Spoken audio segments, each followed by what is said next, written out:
pessoal, que honra recebê-los novamente. Para quem ainda não me conhece, eu sou a Maria Júlia Ferraz, sou advogada, professora, e nós daremos continuidade hoje nas resoluções de questões dos exames anteriores da OAB. Bom, nós já temos aí alguns vídeos gravados resolvendo os exames anteriores e hoje, para a reta final de preparação, a gente vai tentar resolver o maior número de questões que ainda não foram resolvidas. Bom, como é uma reta final, a gente vai fazer a mesma sistemática que nós adotamos nos últimos encontros, de resolver a questão e aproveitar para fazer um resumo, mas hoje essa revisão vai ser um pouquinho mais sucinta para que a gente possa aí aproveitar o nosso tempo e resolver o maior número de questões. Bom, e por esse motivo, eu reitero aqui com vocês as minhas redes sociais, para que a gente possa manter esse contato. Se vocês ficarem com qualquer dúvida, entre em contato comigo, me procurem para a gente conversar e poder ir aprimorando a nossa preparação.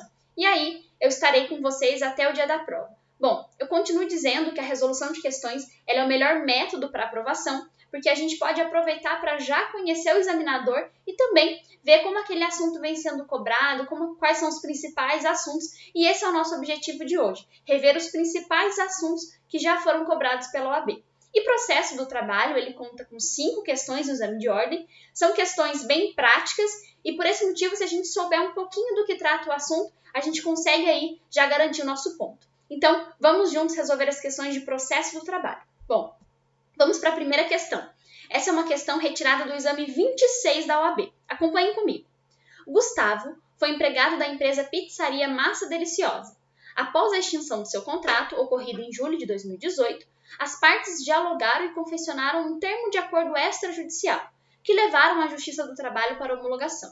O acordo em questão foi assinado pelas partes e por um advogado, que era comum às partes.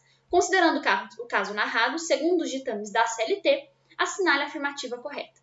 Bom, pessoal, aqui a gente tem uma questão que trata sobre um assunto de extrema importância e que tem grandes chances de cair na prova de vocês. Não é à toa que eu selecionei como sendo a nossa primeira questão. Ela trata da homologação de acordo extrajudicial. O que é a homologação de acordo extrajudicial? Ela vem prevista no artigo 855b da CLT e nada mais é que um acordo feito entre as partes de uma relação empregatícia visando por fim aquele contrato de trabalho. Então, empregado e empregador formularão em petição conjunta um acordo e eles assinarão esse termo de acordo, cada um representado por seus advogados, e aí vão submeter esse acordo para a Justiça do Trabalho, levando à homologação pelo Juiz do Trabalho. E aí, vamos acompanhar o que diz o artigo 855b da CLT. O processo de homologação de acordo extrajudicial terá início por petição conjunta, sendo obrigatória a representação das partes por advogado. Ainda, o parágrafo 1º prevê o seguinte: as partes não poderão ser representadas por advogado comum. Então, pessoal, a gente tem que, para que o acordo seja submetido à homologação, como requisitos da homologação de acordo extrajudicial, que haja petição conjunta e advogados distintos. Então, para que a gente possa fazer um acordo entre empregado e empregador, é necessário que eles respeitem 2 requisitos intrínsecos e cumulativos. Quais sejam? Que esse acordo seja reduzido a termo por meio de uma petição conjunta e que essa petição, embora seja assinada por ambas as partes, elas devem estar representadas por advogados distintos. Bom, feita essa breve revisão, vamos analisar as alternativas. Alternativa A. É viável a homologação do acordo extrajudicial porque fruto de manifestação de vontade das partes envolvidas. Pessoal, realmente, há uma manifestação de vontade das partes. Entretanto, no caso da questão, o acordo ele não é viável porque ele foi formulado em desrespeito aos requisitos que a legislação prevê. Percebam que o nosso enunciado ele deixa claro que o acordo ele foi assinado pelas partes e por um advogado comum. Então, a gente teve um desrespeito aos ditames que a CLT prevê para que o acordo, para que esse acordo ele seja válido, qual seja, que as partes estejam representadas por advogados distintos. Então, a homologação do acordo não é viável porque ele não respeitou os requisitos necessários para que aquele acordo tenha validade. Vamos para a alternativa B. Não será possível a homologação porque empregado e empregador não podem ter advogado comum. Essa é a alternativa correta, pessoal, e reflete exatamente o que vem previsto no parágrafo 1º do artigo 855b da CLT, que nós acabamos de fazer a leitura. Esse acordo ele não vai ser possível de ser homologado, justamente porque as partes estavam representadas por advogados em comum, e isso não é aceito pela CLT, que exige que as partes estejam representadas por advogados distintos. Vamos analisar por que a C e a D estão incorretas. A C. Impossível a pretensão porque, na Justiça do Trabalho, não existe procedimento especial de jurisdição voluntária, mas apenas contenciosa. Errado. Na verdade, nós temos sim, pessoal, procedimentos de jurisdição voluntária na Justiça Trabalhista, sendo a homologação de acordo extrajudicial um exemplo deles. E vale ressaltar que com a reforma trabalhista foi introduzido um capítulo próprio na CLT para tratar de procedimentos de jurisdição voluntária. Então, alternativa incorreta. E a D diz o seguinte: para a validade do acordo proposto, seria necessário que o empregado ganhasse mais de 2 vezes o teto da Previdência Social. Também errada. A lei não traz nenhum teto salarial para que haja a homologação de acordo extrajudicial. Como nós acabamos de revisar, basta apenas que esse acordo ele seja reduzido a termo por uma petição conjunta e que as partes estejam representadas por advogados distintos. Não há previsão legal de nenhum salário para que possa o acordo ser formalizado. Então, questão 80, alternativa correta, é a B, que trouxe para nós aí um tema muito importante para a nossa prova da OAB. Vamos para a nossa próxima questão. É uma questão extraída do exame 28 da OAB. Acompanhem comigo. Uma sociedade empresária consultou você, como advogado, para encontrar uma maneira de, periodicamente, firmar com seus empregados uma quitação de direitos de modo a prevenir conflitos trabalhistas. Diante disso, na qualidade de advogado da empresa, assinale a opção que indica a solução proposta. Pessoal, o que a gente tem aqui? A gente tem uma sociedade empresária que ela quer periodicamente firmar com seus empregados uma quitação, ou seja, ela quer ficar quite com suas obrigações trabalhistas de forma periódica. O que é isso? Isso é um termo de quitação anual. Ele vem previsto, pessoal, no artigo 507b da CLT, que nada mais é que um instituto que permite que o empregador ele vai quitando as obrigações contratuais anualmente. Então, encerrado aquele ano de prestação de serviço, ele pode se reunir com seu empregado e formular aí um termo de quitação, em que o empregado vai conferir quitação para as obrigações trabalhistas decorrentes daquele contrato de trabalho. E para que isso seja válido, é necessário que haja participação do sindicato dos empregados da categoria. É exatamente o que prevê o artigo 507b da CLT. Acompanhem comigo a leitura. É facultado a empregados e empregadores, na vigência ou não do contrato de emprego, firmar o termo de quitação anual de obrigações trabalhistas, perante o sindicato dos empregados da categoria. Feita-se essa breve revisão, vamos analisar as alternativas. A. Poderá ser firmado o termo de quitação anual de obrigações trabalhistas perante o sindicato da categoria dos empregados. Exatamente, pessoal, é o que nós acabamos de ler. Percebam que a OAB ela traz uma situação prática no enunciado, mas essa situação prática ela pode ser rapidamente solucionada se a gente lembrar dos institutos trabalhistas, em especial, nesse caso, do termo de quitação anual das obrigações contratuais. Vamos analisar agora por que as demais estão incorretas. Vamos para B. Os termos de quitação firmados entre empregados e empregadores nada valem, apenas sendo válidos os acordos judiciais. Logo, a empresa nada pode fazer. Errado, pessoal. Esses termos de quitação, eles têm validade sim, bastando apenas que ele seja firmado perante o sindicato dos empregados.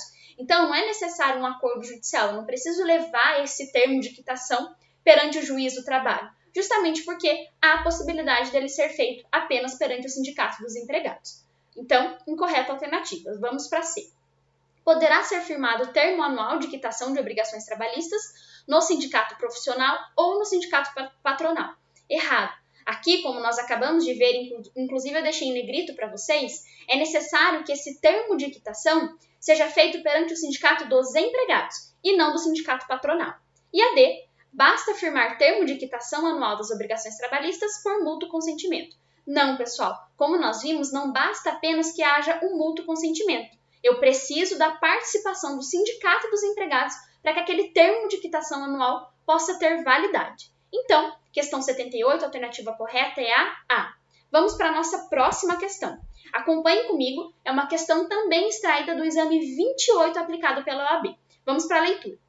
Em uma greve ocorrida há 2 dias dentro de uma indústria metalúrgica, o dirigente sindical, que é empregado da referida empresa, agrediu fisicamente o diretor com tapas e socos, sendo a agressão gravada pelo sistema de segurança existente no local. O dono da empresa, diante dessa prática, pretende dispensar o empregado por justa causa.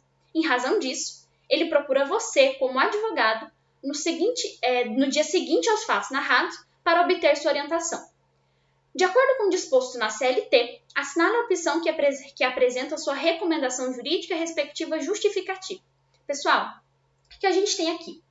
A gente tem um empregado que foi eleito dirigente sindical e acabou por praticar uma falta grave dentro da empresa, qual seja, ele agrediu fisicamente o seu diretor.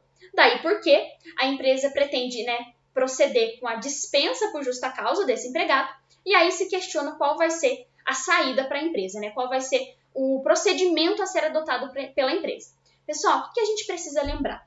A gente precisa lembrar que o dirigente sindical, ele goza de estabilidade provisória no emprego. E por ter essa estabilidade provisória no emprego, ele não pode ser dispensado por justa causa sem que haja um inquérito judicial para apurar a falta grave por ele praticada. Isso é o que vem previsto na súmula 379 do TST. Acompanhe comigo a leitura. O dirigente sindical somente poderá ser dispensado por falta grave mediante apuração e inquérito judicial, inteligência dos artigos 494 e 543, parágrafo 3º da CLT.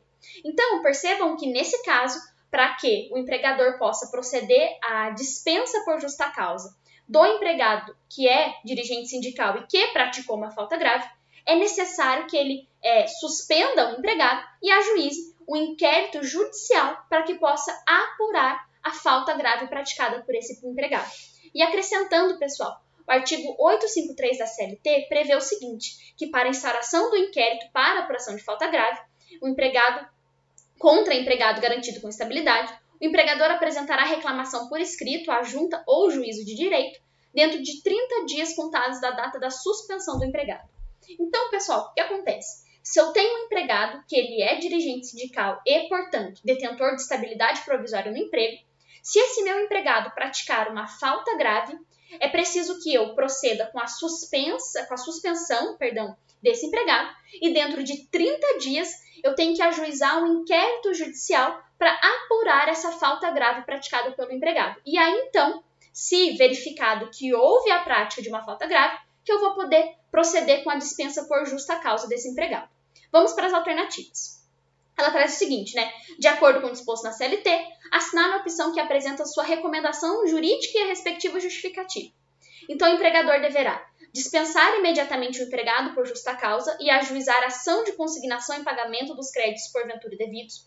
Errado por 2 motivos. Primeiro, porque nós vimos que por ele ter estabilidade no emprego decorrente do exercício do cargo de dirigente sindical, ele não vai poder ser dispensado de forma imediata, porque a súmula 379 do TST prevê que, para que ele seja dispensado, é necessário que a empresa ajuize um inquérito judicial para apuração de falta grave. Então, a dispensa não vai poder ser de imediato. E ainda, não há o que se falar em ajuizar ação de consignação e pagamento, porque a gente não tem nenhuma situação que pudesse justificar essa medida pela empresa. Vamos para B. Apresentar notícia-crime e solicitar da autoridade policial autorização para dispensar o empregado por justa causa. Completamente errada, pessoal. Na verdade, a gente não precisa de uma autorização policial para que se proceda à dispensa do empregado. Apenas é necessário o inquérito judicial para apurar essa falta grave praticada, não havendo que se falar em autorização policial. Vamos para C. Suspender o empregado e, em até 30 dias, ajuizar inquérito para apuração da falta grave. Exatamente, é o que nós acabamos de ler do dispositivo da CLT. Para que eu possa proceder com a dispensa desse empregado faltoso, eu preciso suspendê-lo e, dentro de 30 dias contados dessa suspensão, ajuizar aí o inquérito judicial para apurar a falta grave que foi por ele praticada. Então, a alternativa correta é a C. Vamos para D.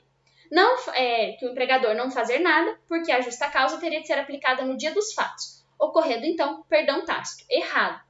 Na verdade, nesse caso, não há o que se falar em perdão tácito, justamente porque a justa causa ela não poderia ser aplicada de imediato, na medida em que a legislação prevê um inquérito judicial, uma suspensão, para então se proceder à dispensa. Então, não é um perdão tácito, porque a empresa ela precisa respeitar uma determinação legal. Então, questão 79, que traz aí para nós um tema muito importante, que é o inquérito judicial para apuração de falta grave e também a estabilidade do dirigente sindical. Então, questão 79, a alternativa correta é a C. Vamos agora, pessoal, para a nossa quarta questão. Ela também foi extraída do exame 28 da OAB. Acompanhe comigo a leitura. Prolatada a sentença em uma reclamação trabalhista, o autor opõe embargos de declaração no terceiro dia, contado da publicação e afirma que existe erro material no julgado, pois o número do processo encontra-se equivocado, assim como o nome das partes. Diante da situação retratada e dos termos da CLT, assinar a afirmativa correta. Bom, pessoal, então aqui a gente precisa se atentar às palavras que contém no enunciado. Ele traz para nós que o autor, face à sentença que foi proferida, ele opôs embargos de declaração em razão de erro material no julgado. Por que essa informação é importante, pessoal? Porque é o seguinte, o artigo 897-A da CLT, ele prevê a possibilidade aí da parte opor embargos de declaração no prazo de 5 dias, quando aquela sentença contém omissão, contradições, erros, enfim. Ele tem 5 dias para opor esses embargos. E o parágrafo 1º, ele acrescenta para nós uma informação muito importante para o nosso caso. Ele traz que os erros materiais, eles poderão ser corrigidos de ofício ou a requerimento de qualquer das partes. Considerando que esse erro ele é material, ele não vai modificar a sentença. Apenas ao analisar os embargos, se eles forem conhecidos, o juiz irá corrigir o número do processo e corrigir o nome das partes. Então, ele é um erro material na sentença. E por esse motivo, considerando que o juiz poderá até corrigi-lo de ofício, a gente não vai precisar, por exemplo, intimar as partes para se manifestarem a respeito. Vamos agora analisar as alternativas. Diante da situação retratada e dos termos da CLT, assinale a afirmativa correta. A. O juiz não precisará dar vista dos dos embargos à parte contrária diante da natureza do erro. Exatamente. É a alternativa correta e ela reflete para nós o que vem previsto no parágrafo 1º do artigo 897-A da CLT, no sentido de que, considerando que aquele erro ele possui natureza jurídica de um erro material, que não vai modificar o teor daquela peça decisória, ele não vai modificar o caráter decisório da sentença, o que foi decidido na sentença, eu não preciso aí conferir vista para a parte contrária. Vamos analisar agora por que as demais alternativas estão incorretas. Vamos para B. A lei é omissa a respeito, daí porque o juiz usará da equidade para ver se é o caso de conferir vista à parte adversa. Errado. Na verdade, a lei não é omissa, nós acabamos de ver que há previsão legal específica para casos de erros materiais numa sentença e nos casos de oposição de embargos de declaração. Então, não há o que se falar em aplicação de equidade, porque a lei ela não é omissa, ela possui uma previsão expressa para esse caso narrado no enunciado. Vamos para C. Havendo, no caso em exame, possibilidade de efeito modificativo do julgado, a parte contrária poderá se manifestar em 8 dias. Errado, pessoal. Na verdade, inclusive, eu já coloquei aqui para vocês na tela o que vem previsto no parágrafo 2º do artigo 897-A da CLT, que traz para nós o seguinte: em eventual efeito modificativo dos embargos, ou seja, quando eu opor um embargo que, eventualmente, ele possa mudar algum caráter decisório da sentença, alguma parte importante da sentença, e que isso possa prejudicar a parte contrária, modificar a sentença e, portanto, trazer uma mudança na sentença para a parte contrária, eu posso sim, eu deverei sim ser intimado daquele embargo para me manifestar, e a manifestação será feita no prazo de 5 dias. Como aqui a alternativa fala para nós o prazo de 8 dias, ela também está equivocada. Vamos para D. Independente do recurso e seu efeito perante o julgado, é direito da parte contrária se manifestar sobre os embargos em 10 dias. Errado, nós acabamos de ver que o prazo, para que a parte possa se manifestar em eventual efeito modificativo dos embargos de declaração é de 5 dias. E aqui, pessoal, o efeito é sim importante, porque quando se tratar de um erro material, eu não vou precisar intimar a parte contrária para se manifestar em razão da natureza jurídica desse erro. Agora, se eu opuser um embargo de declaração que contém um efeito modificativo na sentença, eu vou sim que abrir vista para a parte contrária para que ela possa se manifestar acerca do embargo, e aí ela terá que fazer isso no prazo de 5 dias. Então, questão 76, a alternativa correta é a alternativa A. Vamos agora, pessoal, para um bloco de questões sobre audiência. Eu separei para vocês algumas questões de audiência, porque é um tema que foi muito recorrente. Vocês vão ver que ele foi cobrado aí em vários exames da OAB. Então, tem grandes chances de também ser cobrado na prova de vocês. Vamos para a nossa primeira questão sobre audiência no processo do trabalho. Acompanhem comigo. Questão 79, que foi objeto do exame 26. uma sociedade empresária ajuizou a ação de consignação em pagamento em face do seu ex-empregado, com o objetivo de realizar o depósito das verbas resilitórias devidas ao trabalhador e obter quitação judicial da obrigação. No dia designado para a audiência una, a empresa não compareceu nem justificou, estando presente o ex-empregado. Indique, de acordo com a CLT, o instituto jurídico que ocorrerá em relação ao processo. Pessoal, aqui a gente tem duas situações, né? Uma ação de consignação e pagamento que foi ajuizada pela empresa e essa empresa que ajuizou a ação não compareceu na audiência una. O que é essa ação de consignação e pagamento? Pessoal, ela é uma ação ajuizada pelo devedor que pretende aí depositar em juízo uma quantia ou uma coisa que para se ver livre dessa obrigação, ou seja, ele quer depositar em juízo aquilo que ele está em dívida com uma pessoa para então poder ver extinta aquela obrigação. E essa ação ela é ajuizada quando aquela obrigação ela não puder ser espontaneamente desfeita. Por exemplo, quando o empregado se recusa a receber uma verba resilitória ou quando ocorre o falecimento do empregado e não se sabe quem tem o direito de receber aqueles valores. Então, essa é a natureza da ação de consignação em pagamento. E aí, em especial essa questão que trata da audiência, a gente precisa lembrar do que vem previsto no artigo 844 da CLT, que prevê para nós qual é a consequência jurídica do não comparecimento das partes na audiência. Ele traz para nós, pessoal, esse dispositivo legal que, se o reclamante não for à audiência, na audiência inaugural, né, na primeira audiência do processo, acontecerá o arquivamento daquele processo. E ainda, se o reclamado não for na audiência, haverá a revelia do reclamado, ou seja, haverá a presunção de realidade fática, né, e aplicação da pena de confissão quanto à matéria dos fatos daquela reclamação. Bom, feita essa breve revisão, o que a gente precisa lembrar? Nessa alternativa, a gente tem uma situação um pouco diferente. A OAB complicou um pouquinho o que vem previsto no artigo 844 da CLT. Por quê? Nesse caso, a empresa é a autora. A empresa é a consignante. E o empregado, o que em tese seria o reclamante, o empregado, nesse caso, ele é o réu, ele é o consignatário. E aí, por analogia, a gente pode aplicar o artigo 884 da CLT e as suas consequências jurídicas. Então, por analogia, nesse caso, a empresa que é a autora do processo, ela, em decorrência da sua ausência, acontecerá o arquivamento daquela ação de consignação em pagamento. Justamente porque, nesse caso hipotético do enunciado, a empresa ela figura como autora, como postulante, e não como reclamada. Então, por esse motivo, por analogia à aplicação do artigo 844 da CLT, haveria o arquivamento da ação de consignação em pagamento. Bom, vamos agora para a nossa próxima questão, que trata sobre a audiência no processo do trabalho. Acompanhe comigo. Seu escritório foi contratado pela empresa Alumínio Brilhante Limitada para assisti-la juridicamente em uma audiência. Você foi designado para a audiência. Forneceram-lhe cópia da defesa e dos documentos e afirmaram que tudo já havia sido juntado aos autos do processo eletrônico.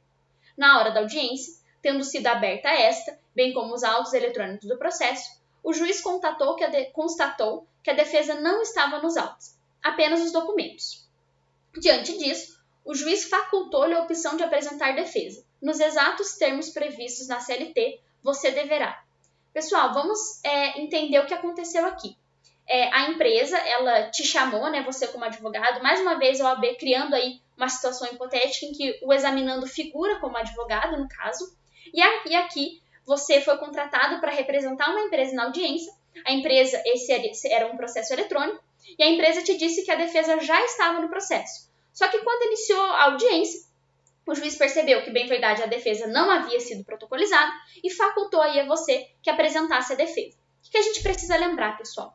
Que no processo do trabalho há a possibilidade da defesa ser apresentada de forma oral. E essa defesa oral, nos termos do artigo 847 da CLT, terá que ser feita no prazo de 20 minutos. Então, se eventualmente a empresa não juntou a defesa física, né, ou física no caso de processo físico, ou protocolizou a defesa no caso de processo eletrônico, o juiz pode conferir ao advogado da empresa que aduza a defesa por 20 minutos. E ainda, o parágrafo único do artigo 847 da CLT prevê que, nos casos de processos eletrônicos, a defesa, o momento da juntada da defesa é até a data da audiência, até o acontecimento da audiência.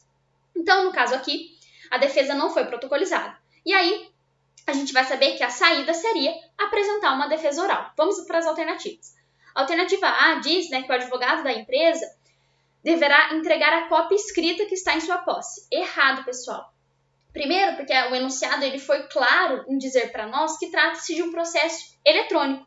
Por isso que eu não vou poder apresentar uma cópia no momento da audiência, porque eu já deveria ter apresentado a defesa antes do momento da audiência. Ou seja, antes de iniciar a audiência, eu tinha que ter apresentado a minha defesa. Como eu não fiz isso, eu não posso mais fazê-lo no momento da audiência. A B. Aduzir defesa oral em 20 minutos. É a alternativa correta e reflete o que nós acabamos de ler do caput do artigo 847 da CLT, no sentido de que a defesa, se não for apresentada de forma eletrônica, ela poderá ser aduzida de forma oral no prazo de 20 minutos. A C. Requerer o adiamento da audiência para posterior entrega da defesa.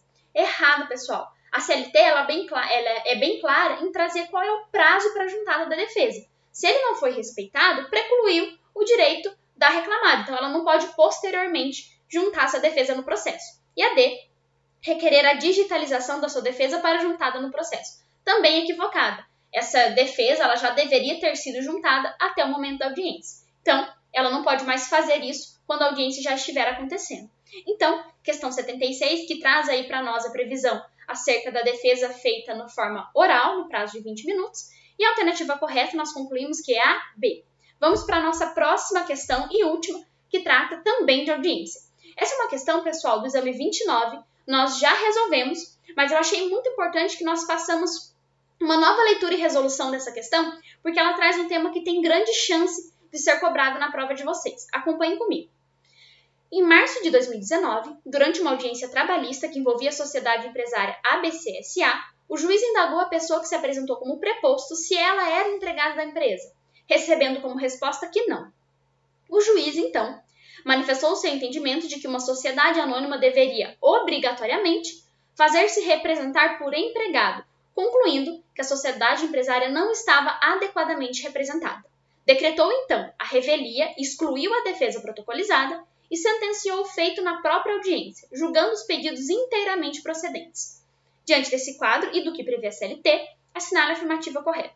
Pessoal, o que a gente tem aqui? A gente tem uma empresa que fez se representar numa audiência por um preposto e esse preposto ele não era empregado da empresa. Por esse motivo, o juiz entendeu que a empresa não estava devidamente representada, decretou a revelia dessa empresa e julgou o feito na própria audiência, julgando totalmente procedentes os pedidos postulados pelo reclamante. E aí, pessoal, a gente precisa lembrar de uma informação importante que vem prevista no artigo 843 da CLT, parágrafo 1º, que traz para nós o seguinte, que é facultado ao empregador fazer-se substituir pelo gerente ou qualquer outro preposto que tenha conhecimento do fato e cujas declarações obrigarão o proponente. E parágrafo 3º, o preposto a que se refere o parágrafo 1º deste artigo não precisa ser empregado da reclamada. Então, eu trouxe essa questão novamente para a gente lembrar disso, que o preposto ele não precisa ser empregado da reclamada, basta apenas que ele tenha conhecimento acerca dos fatos que estão sendo trazidos naquela reclamação trabalhista. Então, lembre-se sempre disso, porque quando a gente fala de audiência, sempre tem uma questão envolvendo esse assunto. Então, é muito importante que a gente saiba que o preposto ele não precisa ser empregado da empresa. Vamos analisar as alternativas. Nada há de ser feito, porque uma SA, por exceção, precisa conduzir o empregado para representá-lo. Errado. Percebam que o artigo 843 da CLT ele não traz para nós nenhuma exceção, no sentido de qualquer empresa pode fazer-se representar por um preposto que não seja empregado da empresa, apenas que tenha conhecimento acerca dos fatos. Então, ainda que seja uma SA, não há nenhuma exceção na legislação trabalhista, de modo que poderia também ser representado por um preposto que não seja empregado. A B.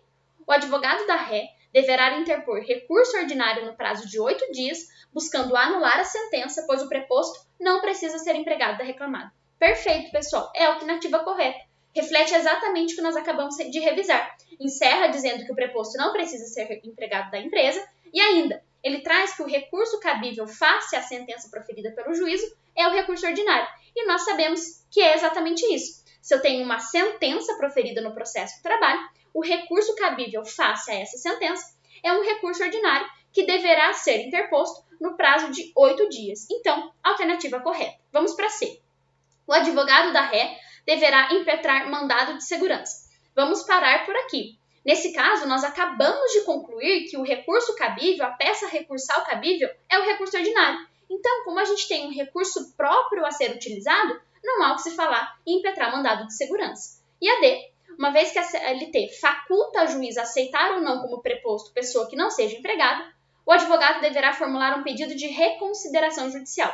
Errado, pessoal. Bem verdade, não é uma faculdade do juiz aceitar que o preposto não seja empregado da empresa. Ele precisa aceitar. É uma obrigação, um dever legal, justamente porque a legislação trabalhista prevê essa possibilidade. Então, considerando que a legislação trabalhista autoriza que o preposto não seja empregado da empresa, o juiz ele tem que aceitar um empregado, um preposto que não seja empregado da empresa. Então, questão 77, a alternativa correta é a B. Pessoal, para encerrar nossa resolução de hoje, eu trouxe para nós um tema que foi feito por último, mas que não é menos importante, que é o tema recursos no processo do trabalho. Pode ter certeza que muito provavelmente na prova de processo do trabalho de vocês vai ter uma questão que cobre recursos. Então, vamos nos preparar para isso e resolver as nossas próximas questões. Acompanhem comigo. Questão de número 80, extraída do exame 25 da OAB. Em determinada vara do trabalho foi prolatada uma sentença que, após publicada, não foi objeto de recurso por nenhum dos litigantes. 15 meses depois, uma das partes ajuizou ação rescisória perante o Tribunal Regional do Trabalho local, tendo o acordo julgado improcedente o pedido da rescisória. Ainda inconformada, a parte deseja que o TST aprecie a demanda. Assinale a opção que indica na hipótese o recurso cabível para o Tribunal Superior do Trabalho. Pessoal, aqui a gente tem uma questão que trata sobre a ação rescisória. A gente precisa lembrar que a ação rescisória ela é uma ação de competência originária dos tribunais. Então, ela já é uma ação que já é ajuizada no próprio TRT. E aí, a gente precisa nos recordar do que vem previsto na súmula 158 do TST, que traz para nós o seguinte: da decisão do Tribunal Regional do Trabalho em ação rescisória, é cabível recurso ordinário para o Tribunal Superior do Trabalho em face da organização judiciária trabalhista. Então, nesse caso, o inconformismo da autora face ao julgamento da ação rescisória, ele tem que ser rebatido, ele tem que ser a peça processual para contestar isso, é um recurso ordinário para o TST. Vamos analisar as alternativas e verificar que logo a alternativa correta é a A, que prevê exatamente que o recurso cabível, a peça recursal cabível, será o recurso ordinário. A B, pessoal, ela traz para nós que seria um recurso de revista. E ela está equivocada porque a gente precisava lembrar que a ação rescisória ela é de competência originária dos tribunais, e aí o inconformismo com o acordo proferido pelo TRT, a peça recursal cabível, a primeira peça que a gente tem que se recorrer, é o recurso ordinário, que nesse caso vai ser remetido, será direcionado para o TST. A C traz recurso especial e não se aplica porque o recurso especial não é um recurso próprio da legislação trabalhista. E a D traz que seria o recurso agravo de instrumento e também está equivocada porque o agravo de instrumento ele só é utilizado no processo do trabalho, no caso de se denegar seguimento ao recurso, que não é o caso da nossa questão. Então, questão 80, que trata de ação rescisória, a alternativa correta é a A, que prevê para nós que o recurso cabível, no caso hipotético trazido pelo enunciado, é o recurso ordinário. Vamos para a nossa próxima questão, que também versa sobre recursos. Essa questão ela foi extraída do exame 27 da OAB. Acompanhem comigo a leitura. Em uma determinada reclamação trabalhista, o autor afirmou ter sido vítima de discriminação estética, pois fora dispensado pelo ex-empregador por não ter querido raspar o próprio bigode. Requereu, na petição inicial, tutela de urgência para ser imediatamente reintegrado em razão de prática discriminatória. O juiz, não convencido da tese da discriminação, indeferiu a tutela de urgência e determinou a designação de audiência com a respectiva citação. Como advogado do autor, assinar a opção que contém, de acordo com a lei, o entendimento consolidado do TST, a medida judicial a ser manejada para reverter a situação e conseguir a tutela de urgência desejada. Pessoal, vamos entender o que a gente pode extrair desse enunciado. A gente tem um autor que ele ajuizou uma reclamação trabalhista e na reclamação trabalhista ele fez um pedido de tutela de urgência de reintegração no emprego. Então, percebam que ele quer aquele provimento jurisdicional de reintegração naquele momento. Ele não quer aguardar até o final do processo para que aquele pedido seja apreciado. E ainda, nós temos que o juiz, ele indeferiu essa tutela de urgência de imediato. Então, logo que ele recebeu a petição inicial, ele já indeferiu. Esse indeferimento, ele foi feito através de uma decisão interlocutória, que é uma decisão que, por obviedade, tem caráter decisório, uma peça que tem caráter decisório, mas que não põe fim ao processo. E aí, pessoal, a gente precisa lembrar que no processo do trabalho vigora o princípio da irrecorribilidade imediata das decisões interlocutórias. O que significa dizer que as decisões interlocutórias, elas elas não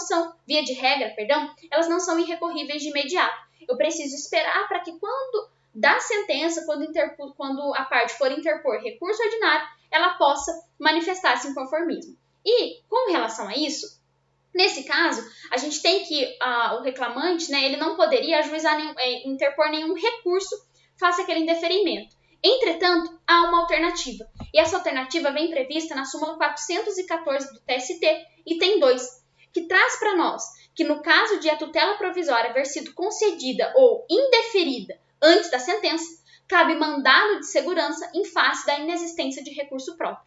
Então, pessoal, no caso hipotético aqui trazido pelo nosso enunciado, não é possível que a parte interponha nenhum recurso de imediato.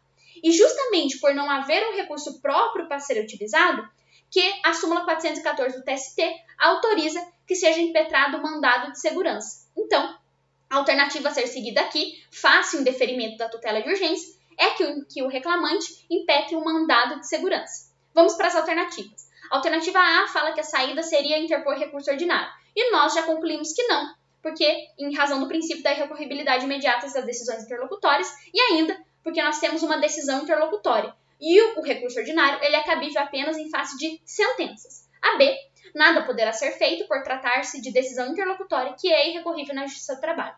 Errado, nós vimos que há sim uma saída para que o reclamante possa adotar e ainda, a decisão interlocutória ela não é irrecorrível, ela é irrecorrível de imediato, mas em um momento oportuno o reclamante poderá sim recorrer dessa decisão. E por a C, impetrar mandado de segurança, que é a alternativa correta, e é justamente o que autoriza a súmula 414, item 2 do TST. E a C fala que teria que interpor agravo de instrumento. Errado, porque nós vimos que o agravo de instrumento é o recurso que se presta nos casos em que seja denegado seguimento a um recurso, que não é o caso dessa questão. Então, questão 80, a alternativa correta é a C, que traz para nós essa súmula de extrema importância. Eu já faço um parênteses, hoje a gente não vai poder destrinchar e analisar com detalhes essa súmula, mas é muito importante que vocês façam a leitura, porque ela tem grandes chances de ser cobrada na prova de vocês. Vamos agora para a nossa próxima questão. Francisco trabalhou em favor de uma empresa em Goiânia, Goiás. Após ser dispensado, mudou-se para São Paulo e, neste estado, ajuizou reclamação trabalhista contra o ex-empregador. Este, após citado em Goiânia, Goiás, apresentou petição de exceção de competência territorial logo no segundo dia. Em razão disso, o juiz suspendeu o processo e conferiu vista ao excesso.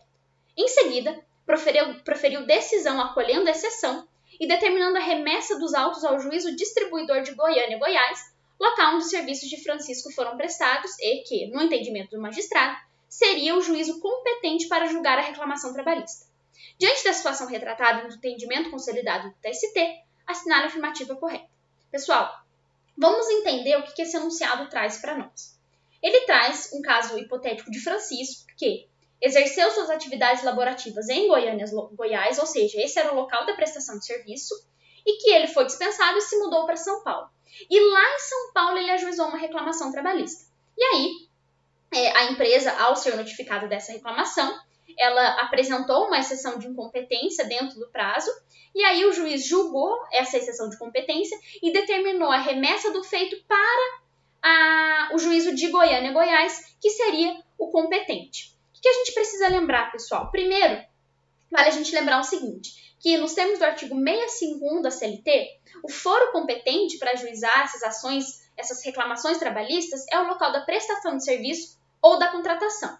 E ainda, a gente tem que lembrar de uma questão também. Como nós acabamos de falar na questão anterior, há no processo do trabalho o princípio da irrecorribilidade das decisões interlocutórias, irrecorribilidade imediata das decisões interlocutórias. E aí, pessoal, para esse princípio, nós temos uma exceção.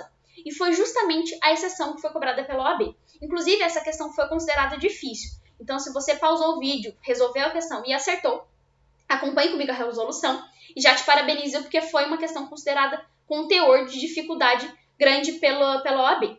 E é o seguinte, pessoal. Aqui a gente cobrou, então, foi cobrado do examinador a exceção ao princípio que nós acabamos de ver. No sentido de que a súmula 214 do TST, ela prevê que as decisões interlocutórias, elas não são passíveis de recurso de imediato, salvo no item C, que traz para nós que será possível, quando a decisão acolher exceção de incompetência territorial, com a remessa dos autos para tribunal regional distinto daquele a que se vincula o juiz excepcionado. Então, pessoal, esclarecendo o que prevê a súmula, é o seguinte: se eu tenho uma exceção de incompetência e o juiz, ao apreciar essa exceção de competência, determina a remessa dos autos para outro TRT, como foi o caso do enunciado, percebam que na OAB ela não vai cobrar que vocês tenham conhecimento sobre quais são os TRTs. Mas aqui fica claro para nós que são TRTs diferentes. A gente tem o TRT do estado de São Paulo e de Goiás. Então, nós temos aí dois TRTs distintos. E aí, toda vez que aquela decisão que analisar o pedido de exceção de incompetência determinar a remessa do feito para outro TRT, em que pese ser uma decisão interlocutória, ela será passível de recurso, e o recurso cabível vai ser o recurso ordinário no prazo de 8 dias. Então, feito esse breve resumo, vamos para as alternativas. Alternativa A. O reclamante nada poderá fazer por se tratar de decisão interlocutória. Errado, pessoal, justamente porque, embora ser uma decisão interlocutória, a súmula 214 do TST, em seu item C, autoriza que, nesse caso específico, quando houver a remessa para outro TRT, será cabível a interposição de recurso ordinário. Vamos para B. Francisco poderá interpor de imediato recurso ordinário no prazo de 8 dias. Exatamente, é o que nós acabamos de ver, e essa questão ela está em consonância à súmula 214, item C do TST. Vamos para a alternativa C. Sendo as decisões interlocutórias irrecorríveis, Pedro deverá impetrar mandado de segurança. Não, pessoal, o mandado de segurança ele é cabível quando não houver um recurso próprio a ser manejado. Quando eu não tiver um recurso próprio, em alguns casos a gente vai poder impetrar o mandado de segurança. Nesse caso, eu tenho um recurso próprio, que é o recurso ordinário. Então, a alternativa também é incorreta. E a D. O recurso cabível para tentar reverter a decisão é o agravo de petição. Completamente equivocado. O agravo de petição, lembre-se sempre, é o recurso cabível na execução. Aqui nós estamos diante de uma fase inaugural do processo, o reclamante acabou de ajuizar a ação, teve uma exceção de competência, então o processo não está na fase de execução. Por esse motivo, não há o que se falar em agravo de petição. Então, questão 80, a alternativa correta é a B. Bom, pessoal, eu encerro aqui com vocês a minha resolução de questão. Eu espero, sinceramente, ter contribuído para a preparação de vocês. Eu trouxe uma frase que nós já conversamos sobre ela em encontros anteriores, que diz o seguinte: você só vence amanhã se não desistir hoje. E é muito importante que vocês tenham consciência disso agora que a gente está nessa reta final. Não desistam. Se vocês chegaram até aqui, se vocês mantiveram uma preparação até aqui, saibam que está chegando a hora de vocês realizarem essa aprovação, conquistarem essa aprovação. Então tenham certeza de que ela virá e que basta apenas que vocês mantenham o foco até o dia da prova. Eu desejo uma excelente prova para vocês e estaremos juntos até lá. Se vocês tiverem qualquer dúvida, pode entrar em contato comigo.